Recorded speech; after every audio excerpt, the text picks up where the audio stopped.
të merrej me kërkuesin. Nuk ka rëndësi kush është kërkuesi. As me gjykatën, të jap mendimin e tij, ne si qeveri mendojmë 1, 2, 3 dhe i çon me shkrim si palë. Nëse do të ndaj ndonjë gjë për publikun dy fjali, nëse ai do të ndaj dy gjëra me publikun, ka mënyra dhe forma. Këtë radhë e ka tradhtuar shumë dhe nuk ka vend si të thuash jo po jep mendim. I ka lançuar o burr. I ka lançuar kjo fare. Linçuar. Ka dy gjëra, shiko. Analiza e sjelljes publike e një kryeministri duhet parë për arsye politike. Mos kemi asnjë iluzion ne që kemi një shqetësim të madh për parimet kushtetuese. Jo. As për zbatimin e ligjit. Jo. Një kryeministër këtë t'ia lë gjykatës më ta vlerësoj. Të lutem, do vjedhë. Të lutem. Një kryeministër është figurë, është një kafshë politike. Kushdo qoftë ai. Nëse kundin që nuk është kafshë politike, ikën, bëshën gjovlla. Kjo është gara, so. Kjo është mjedisi politik. Është i egër.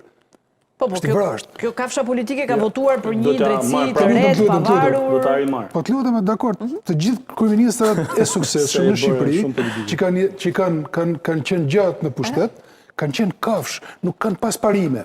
Se po shkove në zyrë e kryeministët me parime e hongre. Kopë kërkën parimen, Vazhdojmë. Dhe analiza është politike. Unë po spekuloj pak, po nuk jam larg të pavërtetës. Pse? Nuk je larg të pavërtetës, apo nuk je larg të vërtetës? Nuk jam larg të pavërtetës, ose të vërtetës si dush për të kësaj që do them. Sepse, pyetja është pse në këtë çast, ose pse është aktivizuar një kritik, po themi, ndoshta edhe më shumë se sa kritik. Unë mendoj se ka frikë nga vendimi që do merret. Unë besoj se rru hiç për atë, po. Tani, po ta them pak më shqip, se ka kaluar ora.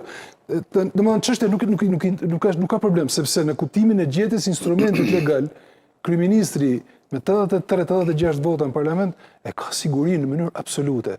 Dakor? Ta bën atë ligjin ty, thash, një nga instrumentet është ajo. Unë vetë do preferoja që kryeministri të heshte të bënte një ligj për strukturën e pagave në këtë vend, në këtë shtet, t'ia çonte parlamentit. Kto thamte? Po ndoshta e bën këtë, po nuk është kjo halli. Unë mendoj që ka një hall më të madh në kuptimin politik të fjalës. Atëherë, bie debati me sa duket.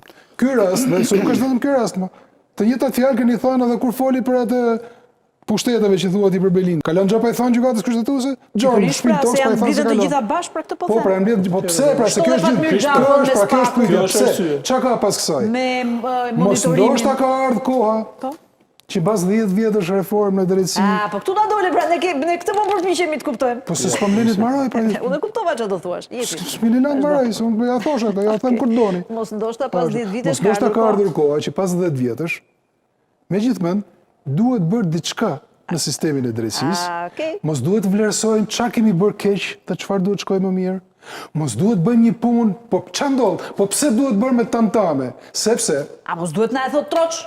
Po dora, troç, do të vi momente dhe troçet, po ka një problem. Jo të bi nga Kina nga pagat. Po ka një problem, do shkosh pak nga Kina dhe nga Amerika, sepse ky popull është gjujtë, është si më thonë me penalltin tru nga goditja permanente, publike, që këtë reforme në kanë bojë janë ca Amerikan, janë ca të Europian, janë ca Kinez, janë ca Rus poshtër, që këtu nuk ka kush në dorë, s'ka kush mundësi me prek asgjë, se e ka në dorë ata. Ka frikë në popullit, pra.